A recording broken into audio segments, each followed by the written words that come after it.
You don't get to be like, no, it is funny. You just don't get it. Like, that's not your job is to figure out how to make it funny. It's not just to tell people, nah, this is great material. Y'all just are too soft to get it. This is the No Relation Podcast. You made a good point, though. Why I don't understand, especially with comedians.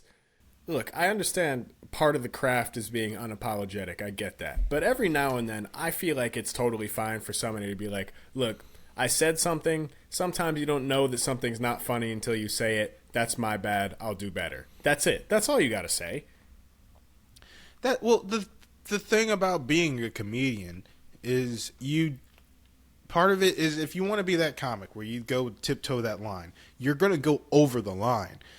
But that's why you work on stuff so that you learn, all right, I'm at this line. Like Jesselnick does a great job of it. He runs up to that line and he stops. You know, there's comics that are shock value comics and whatever, you know, but the job of a comic is to add the nuance. The reason that you're a comedian and the reason you make so much money saying what you say is because you said it in such a fashion you weren't able to think about it because you don't do what I do. That's the difference.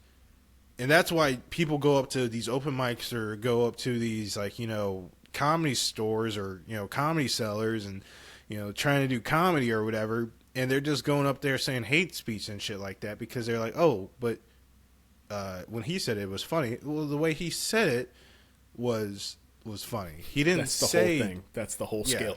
That's like that's what it's stand-up is. It's like, dude, to describe how stand-up is funny compared to like your funny friend, it's like you tell me a funny story and then I'll tell you a funny story. And half the time when you tell someone a funny story, when that story's over, you're like, well, that wasn't as funny. The moment was funny. It wasn't a funny story. You were laughing because the moment was funny, and that person's probably not laughing either. Or even if you did, it took 10 minutes to get there. How can you coincide this story? How can you, like, you know, chop it down? How can you make something that might have even been a funny moment that no one would laugh at because you weren't there? How could you make that into something funny? That's what I'm talking about. Andrew has done a great job of doing stuff like that throughout his career, but I do think maybe this is going to be a kick in the balls, if I'm being honest. I don't think. I think his response to it will be important, but like, yeah, the way he's going about it, I feel like he's going to be more retaliate. Like, it's going to be more of a retaliation in his response and less of, like, you know, owning up, because he hasn't. He didn't really ever own up for what happened. He never, because it was his joke, really, but like they just laughed along with it.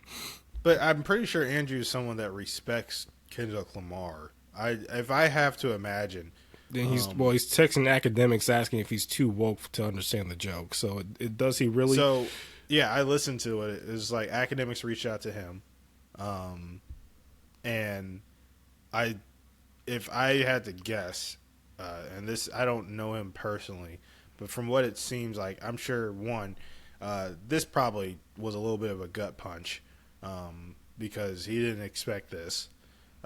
Two, he's probably trying to figure out, should I either go really lean left into this, like, oh no, this is a joke, you can't, you know, you guys don't know how to take jokes, blah, blah, blah, or two, should I just fucking apologize, which I think is what he should do, in my opinion. I don't know.